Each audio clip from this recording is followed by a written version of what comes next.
Bueno, bienvenidos, veo caras conocidas. Muchas gracias por venir, realmente. Vamos a tener una charlita en donde voy a demostrar algunas técnicas de pintura. Vamos a charlar sobre el volumen, sobre la luz, sobre algunas cuestiones técnicas y teóricas relacionadas un poco a la pintura tradicional y a la pintura digital. Así que bueno, espero lo disfruten. En algún momento vamos a tener un ratito en donde no se asusten, va a sonar la música un poquito más fuerte y me voy a quedar pintando, cosa como para que puedan ver durante unos minutos seguidos el proceso de la pintura, ¿sí?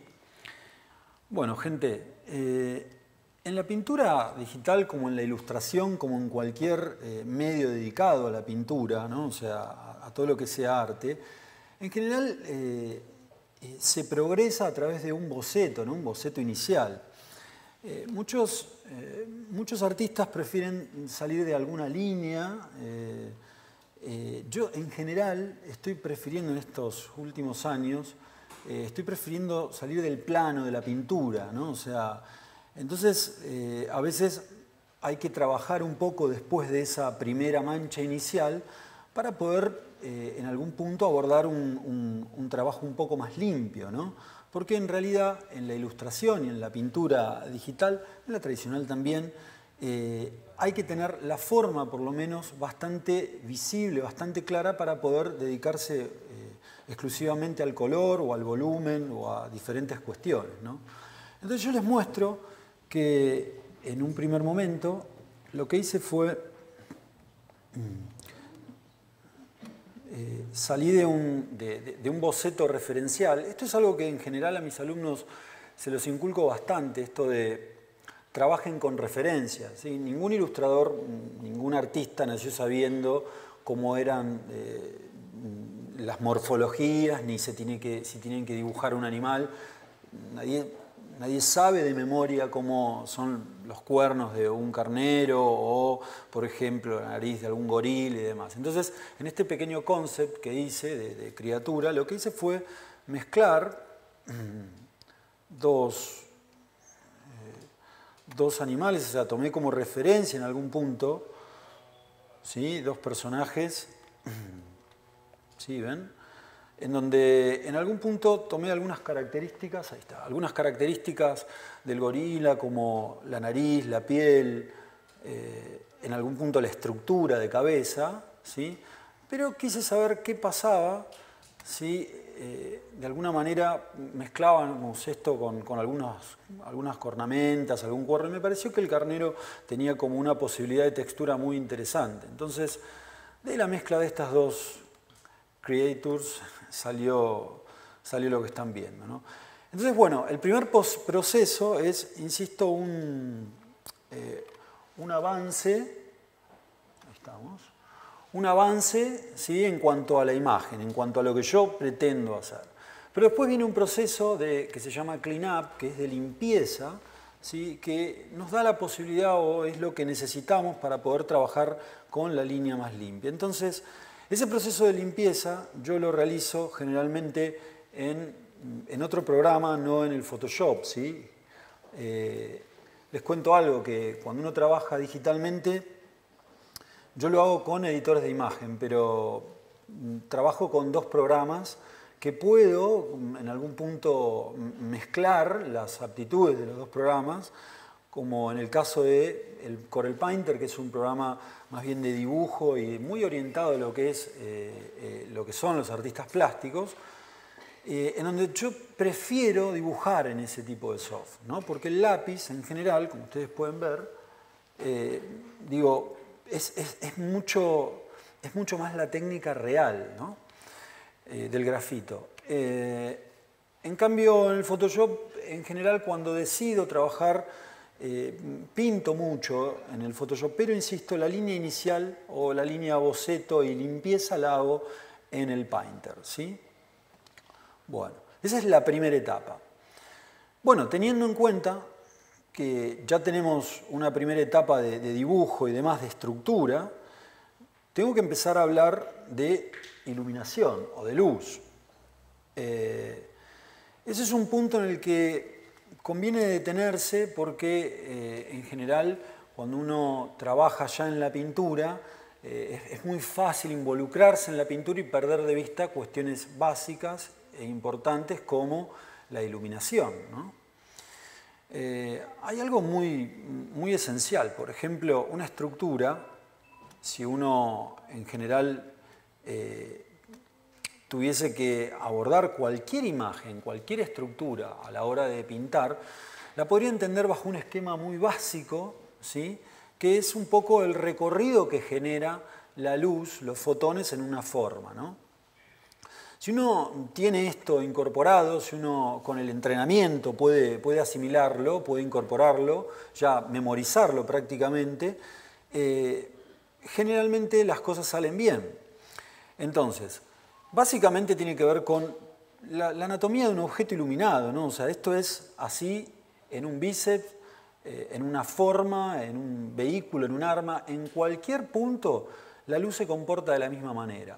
Tiene un punto de luz, un tono medio, ¿no? O sea, los fotones se van perdiendo y en algún punto ya la luz no da, genera la sombra del propio objeto, y luego viene la situación en la que los fotones rebotan, ¿no? O sea, la luz rebota y carga al elemento con un poco de esa luz residual, ¿no? A eso se lo conoce como penumbra, ¿no? Y siempre se pinta un poco más baja, o sea, cuando digo bajo, más oscuro que la luz inicial. Nunca, obviamente, la luz de foco, la luz de punto, la luz puntual, nunca es menor, obviamente, excepto en algunos cómics, ¿no? Pero, digamos, siempre es el chiste que hago, los quiero mucho a la gente de los cómics. Pero esa cuestión de poner los realces de luz, ¿no? Esos contraluz muy fuertes, ya estaríamos hablando de un otro foco de iluminación, ¿no? Soy medio clásico yo para esto, pero en general se trabaja un poco apoyando en estas cuestiones, ¿no? En las cuestiones clásicas. Bueno, si nosotros contemplamos esa situación de luz, medio tono, sombra y proyectada, lo que tenemos que tener en cuenta es que a la hora de pintar yo voy a generar ese pasaje. Ustedes me dicen, bueno, sí, vas a generar el volumen, ¿no? O sea, pero voy a trabajar de una manera distinta a lo que ven ustedes en este momento, a lo que se aprecia la luz o el pasaje de luz, porque voy a trabajar con la técnica inversa, ¿no? De oscuro a claro. Voy a salir como de una base oscura e ir subiendo tonalmente hacia la luz, ¿no? Eso parece una cosa metafórica, pero no lo es. El tema es así, ¿no? O sea, hay que identificar en nuestra imagen toda esta cuestión de estructura en la que podamos repetir ese proceso de luz, medio tono, sombra. Por ejemplo, ven, en el pómulo se podría estar dando, ¿sí? En esta zona. Yo tengo que considerar ahora cuando empiece a pintar que cada partecita, ¿sí? Tiene ese proceso de luz, medio tono y sombra. Lo que hay que tener en cuenta también, antes de abordar la pintura, es que este tono de la sombra proyectada es el tono más oscuro que puede presentar nuestra paleta. Entonces, es mi preferencia no colocar muchas sombras posteriormente, ¿no? Yo trabajo ya con una base en la que genero ya el punto más oscuro y después recién ahí, en alguna parte final, algún toque de acento, quizás alguna sombra se quedó un poco desajustada, la coloco en una capa aparte, pero suelo generar ya directamente con la base el tono de la sombra, ¿sí? Bueno, hablando de sombra, lo que les decía es que ya encuentro un poco de valorización, ya le puse un poco de valores a esta imagen, más que nada como para ir reconociéndola, ¿no? Bien. Fíjense la estructura general en donde va a tener la mayor carga o la mayor cantidad de sombra. Bien. Entonces, a partir de esto, debería empezar el proceso de pintura. El tema es así. Antes de empezar el proceso de pintura, yo en general trabajo con con seteos de pinceles, ¿no? No trabajo todo con el mismo pincel. Entonces, lo que intento hacer primero es gestionar algunas bases, algún tono base, como para poder trabajar con esto de procesar la pintura a nivel volumen. Entonces, lo que hago es, voy a la herramienta Brush, ¿no? Voy a generar una capa nueva, ¿sí? Voy a acercarme un poquitito principalmente. Entonces voy a setear los pinceles que utilizo para trabajar en estas dos secciones, en la base y en las luces. Son distintos.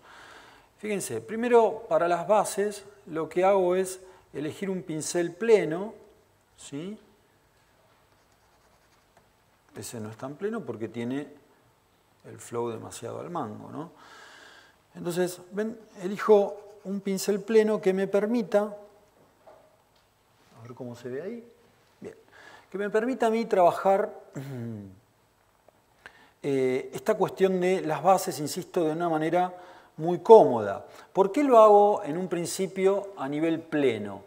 Porque yo no trabajo con selecciones. Entonces, el gestionar un tono base y el que esta base sea plena, me va a dar la posibilidad a mí de trabajar con una pseudo, en realidad, selección, ¿no?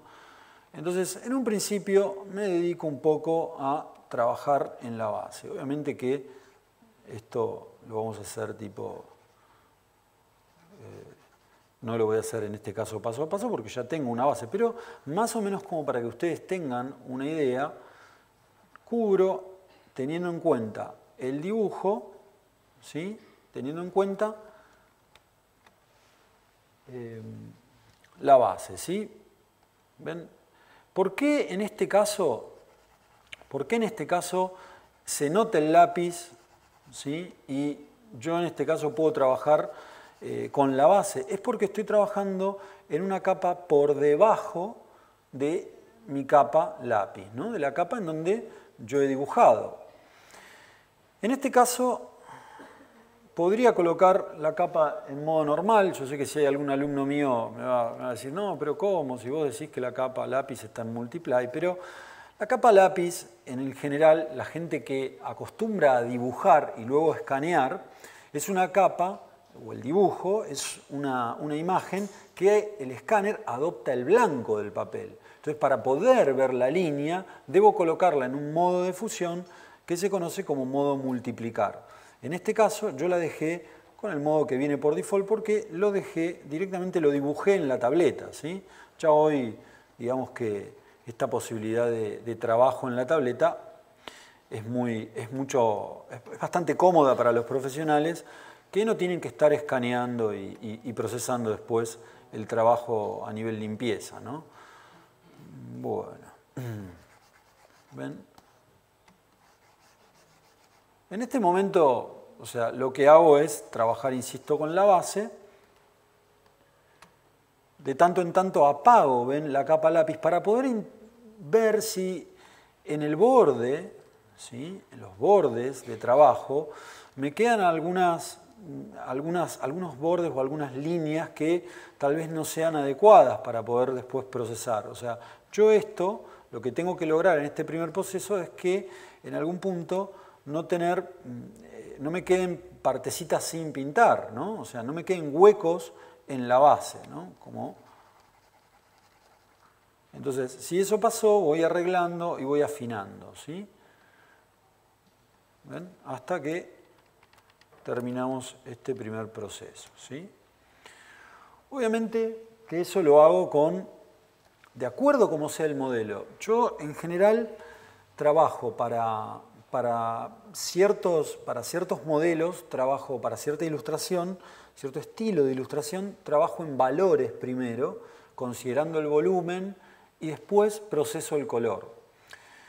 Por una cuestión casi de preferencia o de costumbre, no lo hago así cuando trabajo para ilustración infantil. En la ilustración infantil necesito ver el color directamente.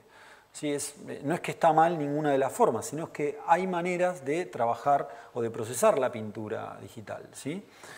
En definitiva, algo que tiene que ver con la pintura tradicional es que también uno procesa trabajando primero las bases y gestionando alguna mancha, ¿sí? Para no salir del blanco puro, ¿no?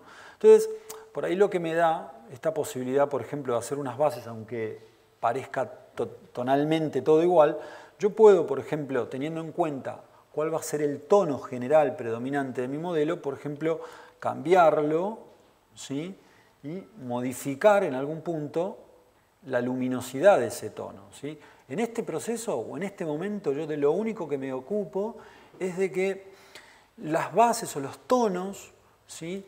Estén adecuados a nivel contraste, ¿no? O sea que si son muy claros no me va a permitir trabajar, como yo expliqué hoy, aclarando desde la base hacia la luz. Entonces, procuro, aunque supuestamente imagínense que este cuerno por ahí es un poco más claro, yo igualmente trabajo esto de manera siempre más oscuro de lo que se espera ver en el final. Porque recuerden, insisto, que esto va a ir de oscuro a claro, de la sombra, o sea, de la base, hacia las luces, ¿sí?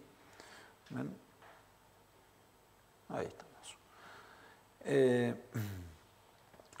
En general, yo tengo el estilo de no tener como resultado final, digo, no dejo el lápiz, ¿sí? Queda una pintura cuando termino de trabajar. Entonces el lápiz, tengo dos maneras de trabajar esto.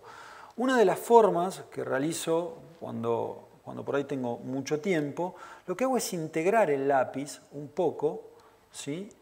a la base. Entonces, por ejemplo, con la herramienta dedo, ¿ven? Con la herramienta dedo, lo que hago es me seteo un pincel. Insisto, en algunos casos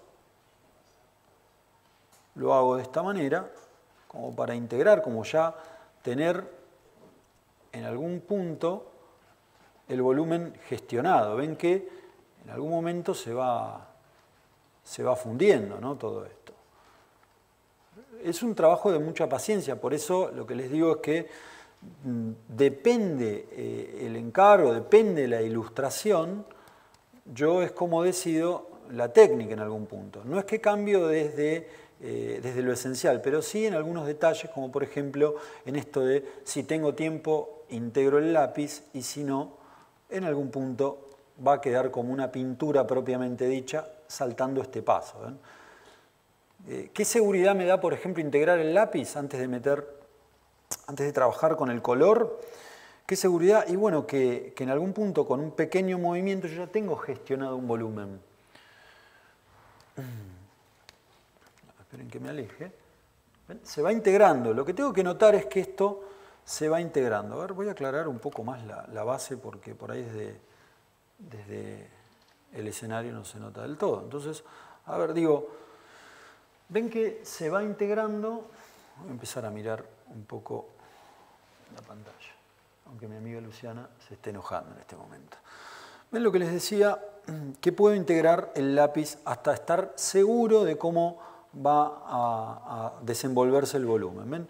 Una pequeña pasada con esa herramienta y esto básicamente funciona. Acá el único riesgo por ahí es de cambiar mucho el modelo.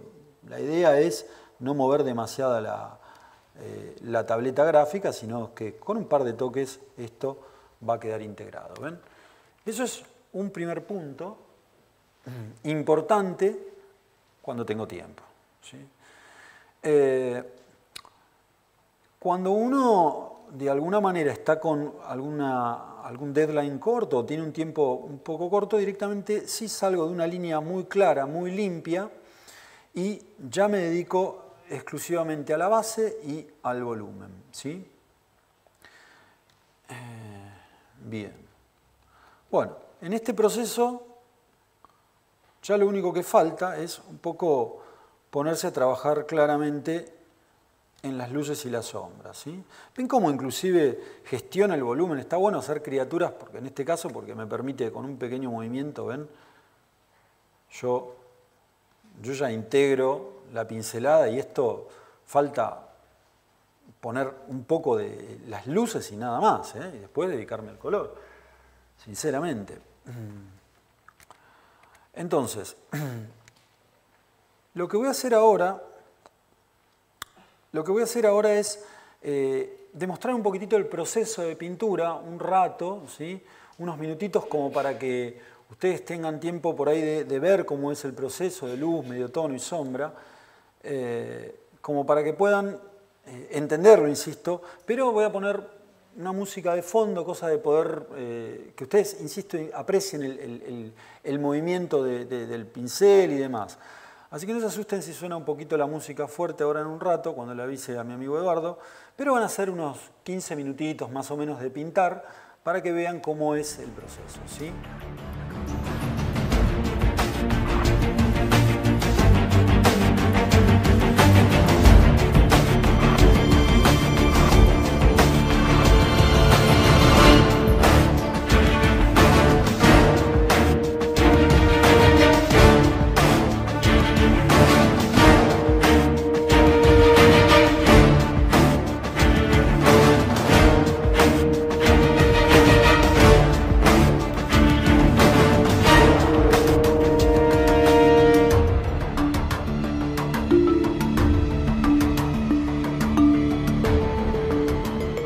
Gracias por la paciencia. Hasta acá, digamos, el proceso, el primer paso, la primera parte del proceso, que es rescatar el volumen de algo plano, ¿no?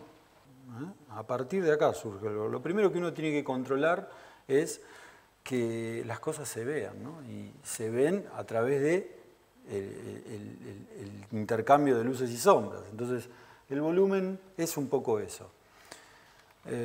Bueno, yo lo que hago en general acá, tengo muchas maneras de llegar al color, ¿no? Este pequeño boceto de volumen. Hay muchas técnicas para abordar el color en sí. Obviamente que aquel que trabaje con color directo no pasa por este proceso, pero, por ejemplo, algo que suelo hacer... A ver, vamos a darle color a esto.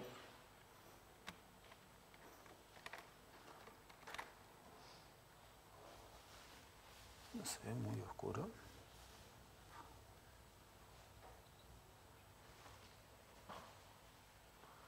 Voy a controlar un poquitito desde el project, así...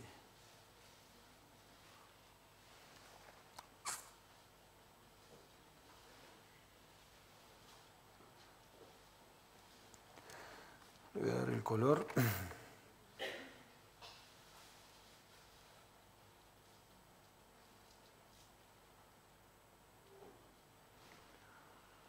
Por ejemplo, una de las posibilidades que tenemos es usar uno de los comandos, ¿sí? Como para gestionar esto del proceso del color. Yo ya en algún punto, si uno trabaja, si ya tiene resuelto el volumen, algo que les sirve a los profesionales, por ejemplo, es entregar un trabajo y si hay rectificaciones, poder en algún punto abordarlas. Antiguamente, cuando uno entregaba un trabajo al acrílico, la rectificación era ponerse a pintar de nuevo. Era bastante angustiante, ¿no?, ese tema. Pero, insisto, si uno tiene conformado el volumen, puede cambiar la paleta dinámicamente. Por ejemplo, vamos a hacer... No se ve...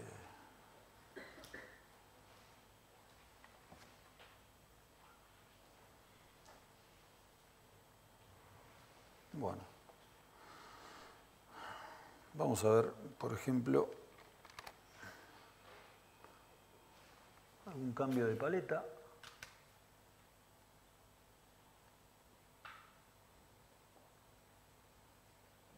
Voy a tener que darle brillo hasta ahí. Insisto, esto es una de las formas de darle color, ¿sí? Es una de las posibilidades. Tenemos otra, por ejemplo, que tiene que ver con procesar directamente el volumen, digamos, la sombra, la luz y la sombra, no con hue saturation, no con tono saturación, que puedo tener base y luces por un lado, sino que puedo, en algún punto, por ejemplo, unir, ¿sí?, mis bases y mis luces, ¿sí?, en este caso, Y, por ejemplo, en un punto decirle, sí, colorizá, puedo colorizar, vamos a ver qué aparece en la pantalla. Bien.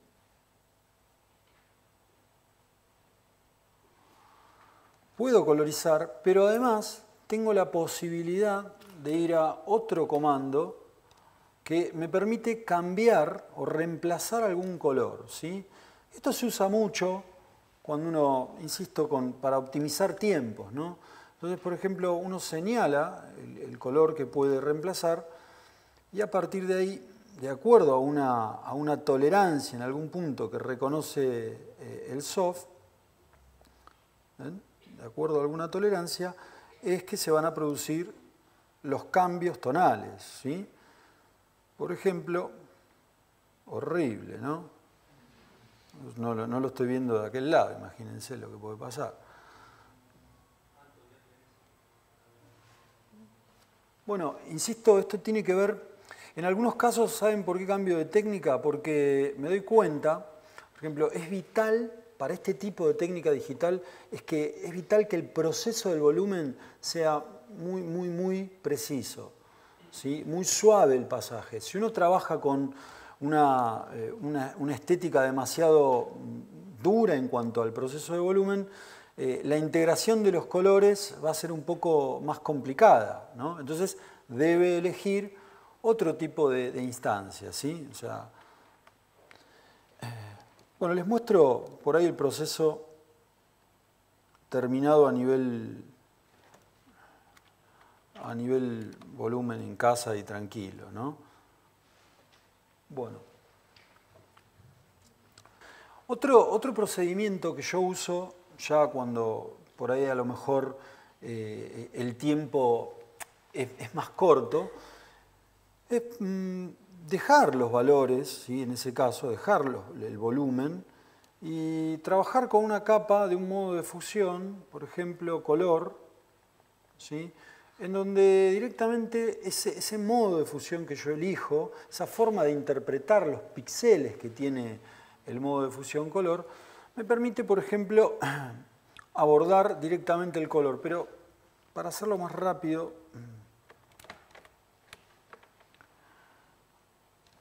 voy a tonalizar directamente. Vamos a ver.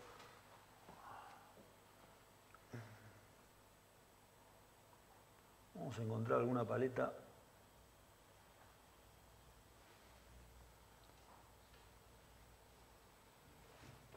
Ahí esa puede andar.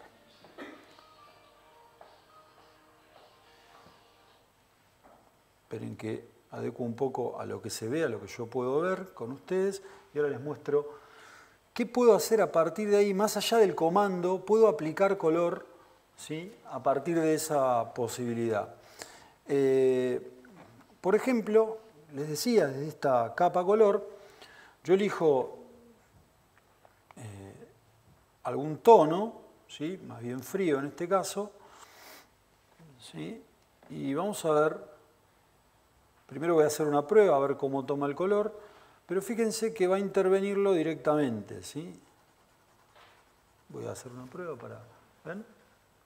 O sea, lo que tiene esta situación es que en algún punto yo no necesito volver a recrear el volumen, solo estoy determinando la paleta.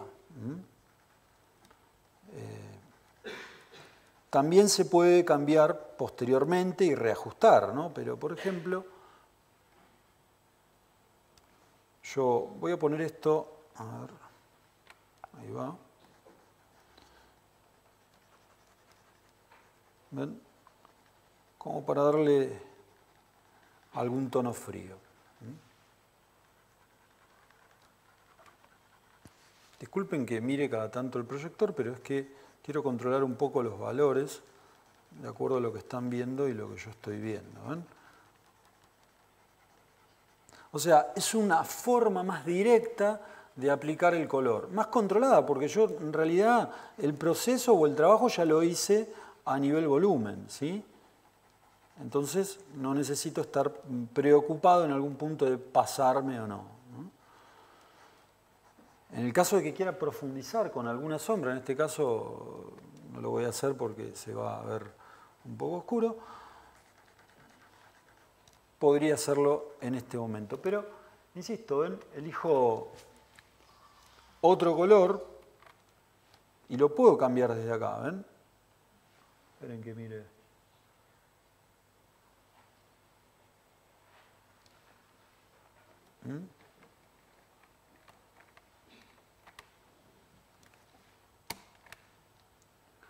Bueno, esa es una paleta.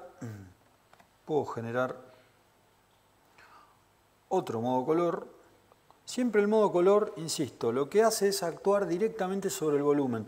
Ahora, tengan en cuenta que como es un modo de fusión, también va a depender en algún punto del color que tiene abajo, ¿sí? Entonces, por ejemplo, yo presiono un poco más, a ver.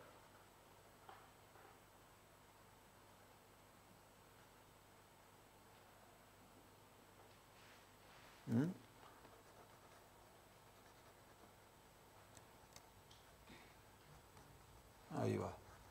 En estos casos a veces suelo hacer, por ejemplo, trabajar con algún pincel de textura y eliminar o borrar algunas cosas que no me gustan como quedan o que pruebo a ver si la textura funciona mejor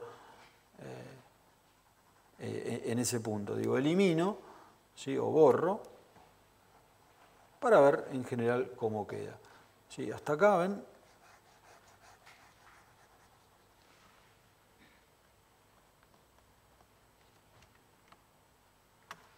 Puedo, con una máscara de capa, quitar alguna zona de pintura que, por lo que veo, puede haberse notado, ¿no? O sea, demasiado fuerte. ¿Sí? La máscara de capa lo que hace es ocultar píxeles, entonces al ocultarlos no es que yo estoy borrando, sino que por ahí puedo integrarlos de una mejor manera, ¿no? Por ejemplo, le voy a dejar esa zona bien en frío, ¿sí? Y en un último proceso, en una última zona, le puedo agregar alguna capa, ¿sí? En modo multiplicar, que es... Yo les decía recién hace un ratito que por ahí en algunas zonas donde te puede quedar algo de sombra muy liviana, podés, con la capa en modo multiplicar y con negro, podés ponerle algunos niveles de sombra posterior. Lo que pasa es que no está... Es difícil controlar ese estadio de sombra, ¿sí? Entonces hay que haber pintado un poco, digo, a nivel de experiencia, para que no se te vaya demasiado oscuro. Se puede controlar, pero... Hay que haber pintado un poco antes de probar con esta metodología, ¿sí? ¿Ven? Algún nivel de sombra en algunas partes finales, ¿ven? Y después tengo la posibilidad de bajar esto, ¿no? O sea, de bajar el nivel de opacidad de la capa, ¿no? La sombra proyectada.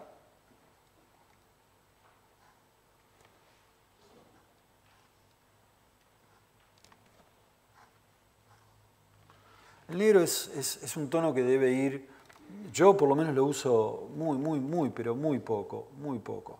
Debe ir en cuentagotas. En este caso, especialmente, estoy poniendo algún énfasis, pero cuanto más color haya en una ilustración, siempre va a ser mejor. Es bueno reemplazar a veces un color, digamos, o sea, un valor como el negro, con algún color muy fuerte, como un azul muy oscuro. Generalmente la búsqueda de esa paleta es mejor que el negro directo. En este caso es para que quede, por una cuestión de proyector, con un poquito más de contraste. Insisto, en algunos puntos, ¿ven? Puedo reforzar algunas zonas de sombra, ¿ven? Otra de las cosas que yo les cuento a mis alumnos es que si vos hiciste una buena base, ¿se acuerdan la base, la que pinté en grises? Si vos haces una buena base, segundito. Eso lo usás a modo de selección. Entonces, no es necesario trabajar con selección de canales y demás. No es que está mal, yo no lo uso. Entonces, ¿qué uso? Uso los límites de la base y después le agrego una máscara de recorte, un clipping mask. Entonces, en ese punto, ven que yo pinto acá y no se va. Entonces, me acerco a la parte del cuerno y ahí, como está pintado pleno, esa base me detecta directamente el píxel. Esa es la situación, digamos, que se genera para pintar muy cómodamente. Pero primero te lleva un tiempito hacer las bases. Es tal vez menos tiempo que seleccionar todo por partes, ¿sí? Y la selección, aparte, suele quedar un poco dura a la hora del trabajo, ¿no? Entonces, en mi caso no la prefiero. Vuelvo a repetir, eso va a depender un poco del gusto del artista y, insisto, de las preferencias, ¿no? En el caso, yo cuando trabajo en cine de animación, a los chicos, a mis alumnos, para pintar backgrounds y fondos, les digo que no me usen selecciones porque queda como muy recortada la imagen, ¿sí? Queda muy recortada, entonces no me sirve o no queda bien. Es, por lo menos, desde mi experiencia, yo me doy cuenta que no suele quedar bien. ¿Ven? Acá voy profundizando algunas grietas. ¿Sí? Hay muchas maneras, insisto, muchas técnicas de pintura para colorizar, ¿sí? Para agregar el color posteriormente al valor. Yo uso un poco la que les enseñé, ¿sí? O sea, digamos, no voy más allá de esos puntos, ¿sí? ¿Se acuerdan? Era con Hue Saturation trabajar los tonos aparte de la base y de la luz, o si no, todo acoplado y trabajando con reemplazar color, ¿no? Una vez que uno coloriza todo, ya hay color para el programa, uno puede reemplazar los colores por el tono que quiera, ¿no? Es un poco, esa es la esencia, ¿no? Acá voy a profundizar un poco en la parte del ojo, a ver si se ve. ¿Tengo una pregunta? Sí, decime. Si tuvieras que simular acuarela, ¿preferirías hacerlo con las herramientas que provee el programa? ¿Preferirías irte a otro tipo de programa? Y me iría a otro tipo de programa, sí, ¿no? La acuarela, a ver. ¿Por qué hay simulación de acuarela digital por eso? Sí, pero prefiero otro tipo de soft para eso. El Painter es un programa excelente que emula todas las técnicas y una de las que imita es la acuarela, ¿no? Pero ya te digo, un programa que probé hace mucho, que por ahí es un poco escueto, un poco corto para una instrucción, es el SAI, ¿sí? El SAI es un programa que la acuarela, por ejemplo, es bastante, es aceptable realmente. El Painter se nota profesional. Lo que tiene el Painter o ese tipo de programas es que los seteos de los pinceles son en donde en algún punto hay que tener pericia, porque no es que agarrás un pincel para acuarela, pintás y ya es lo que uno está esperando. Hay que tomarse un poquito de tiempo para poder trabajar y agarrarle un poco, domar los pinceles, ¿no? Ese es para mí el único tema que tiene el Painter, interesante en el sentido de complejo para resolver, son los seteos de los pinceles, ¿sí? Eso es en algún punto lo que yo considero, ¿no? En definitiva no pintaría, si tengo que simular acuarela con Photoshop, ¿no? Photoshop, a mí, en mi caso, inclusive cuando trabajo en Painter, lo que hago es postproducción de imagen, o sea, trabajo en Painter y cuando tengo la pintura resuelvo algunos ajustes tonales, algunos ajustes de color, algunos ajustes de contraste directamente en Photoshop. Todo lo que es ajuste, convengamos que es un soft que ha sido creado un poco para los fotógrafos, el Photoshop. Y el Painter es un soft que ha sido creado, obviamente, para los artistas plásticos. Entonces, es como que le voy a pedir a cada uno lo que me pueda dar. O sea, realmente el Painter tiene mucha posibilidad para pintar con las técnicas tradicionales. Es más complejo para pintar porque hay que aprender a pintar, hay que saber pintar para sacarle provecho. En el Photoshop es más simple en algún punto lograr un resultado, eso no quiere decir que sea mejor, digo que es un poco más simple el proceso de pintura, ¿no? Porque el otro ya tenés que pintar, ¿no? Te tienen que enseñar a pintar en un programa que interpreta la pintura como un medio. Entonces, cuando reacciona el acrílico, realmente reacciona como un acrílico, como un óleo o la acuarela como tal. Entonces, los problemas ahí no son de orden digital, sino de puntuales técnicos, ¿no? Lo que hago es setear este pincel, miren. Este pincel es el número 4, es un pincel que uso para las bases en pintura. Pero ¿qué pasa? En un primer momento, o sea, si vos pintás, perdón, a ver, claro, esto está apagado. Estamos acá. Si vos pintás una base, ¿ven? Por ejemplo, es un pincel pleno ese. Ahora, si vos lo seteás correctamente, yéndote, por ejemplo, a la paleta brush, por ejemplo, yo activo la transferencia del pincel, ¿ven? Transfer, hace que el pasaje se vea como una pincelada integral. Después lo que hago es, en Shape Dynamics, en dinámica de la forma, a mí me molesta muchísimo, por ejemplo, cuando la dinámica de la tableta me obliga a pintar, por ejemplo, ven así, ven como una pincelada en donde yo empiezo muy finito y me molesta a mí como una cuestión de costumbre. Entonces lo que hago en Shape Dynamics, le agrando el diámetro mínimo para que eso sea directamente siempre una pincelada más concreta. Ahora, más allá de la transferencia, lo que hago es agregarle en Brush Tip Shape, lo que le agrego es, le bajo, ven ese espaciado que tiene ese ghost de arrastre, bueno, le bajo, ven ahí, en el spacing, porque si no quedaría, una vuelta hice un collar así, ¿no? No, de verdad, fíjense que uno, por ejemplo, con ese seteo de pincel podría, ese no, por ejemplo. Digo, ven, por ejemplo, le agrandás el espaciado y vos le gestionás, por ejemplo, o una textura.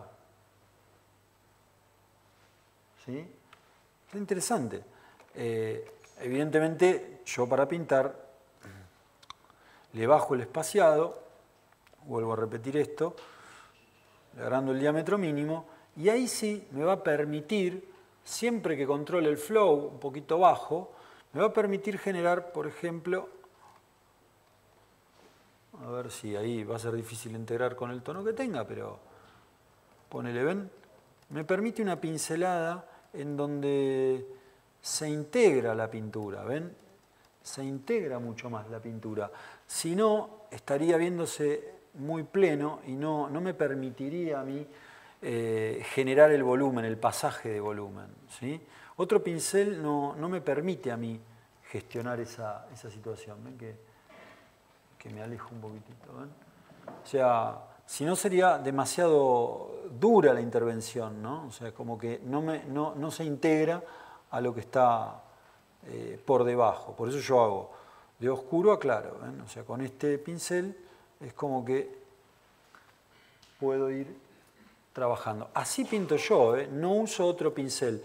Los pinceles artísticos, entre comillas, son pinceles predeterminados. ¿Ven? Esto es un pincel Grange, lo cargas y es así, haces un clic y ya está. El pincel este que usé también para el humo, también es un pincel predeterminado, es cargarlo desde Brush, Load Brush, lo cargas y ya lo usás. Son pinceles llamados Grange, ¿no? O sea, son de textura. Pero lo uso muy poco, lo uso realmente muy poco. Si vos podés observar, todo esto, por ejemplo, es pincelada por pincelada, o sea, digamos, es punto por punto, ¿sí? Y así es como que logro una mejor interpretación, yo por lo menos. Tal vez me toma un poco más de tiempo porque La verdad es que te puedo asegurar que he probado muchos pinceles de textura y cuando termino de hacerlo no me quedan bien, no me quedan bien. Excepto algún grunge, por ejemplo, acá le hubiese puesto, pero por ahí como para probar, ven en la parte del hueso, digamos, de lo que es el... A ver, permítanme un poco. Le hubiese puesto... A ver. Ahí está. Le hubiese puesto tal vez algún pincel grunge que haga como algunas vetas de dureza de la pintura, pero yo creo que si vos más o menos te arreglás un poco para pintar, por ejemplo, no necesitas ni pincel que haga pelo ni nada de eso. O sea, pincelada por pincelada va a resultar bien. ¿Ves? Esto también es pincelada por pincelada. Es simplemente agarras un pincel más finito, más chiquito y usas un poco el pincel. Ese es el único truco que hago. Son 3 horas más que todo porque no uso ningún tipo de pincel. Pero bueno, la satisfacción de hacerlo... Esperen, ahí va. Ahí está. La satisfacción por ahí de pintar paso a paso, ¿no? No habrá olor a trementina, pero digamos que el pincel es siempre una buena posibilidad para usar. Bueno, gente, si no hay ninguna pregunta más, yo daría por terminada la charla. Si tienen alguna pregunta, ningún tipo de inconveniente. Pero si no, les agradezco muchísimo por haber venido, a todos, ¿no? Por este ratito, y desde ya los espero en el curso. Si alguno quiere o necesita alguna información, en el edificio al lado seguramente pueden pautar alguna entrevista conmigo y demás. Bueno, muchísimas gracias por venir, chicos. Gracias,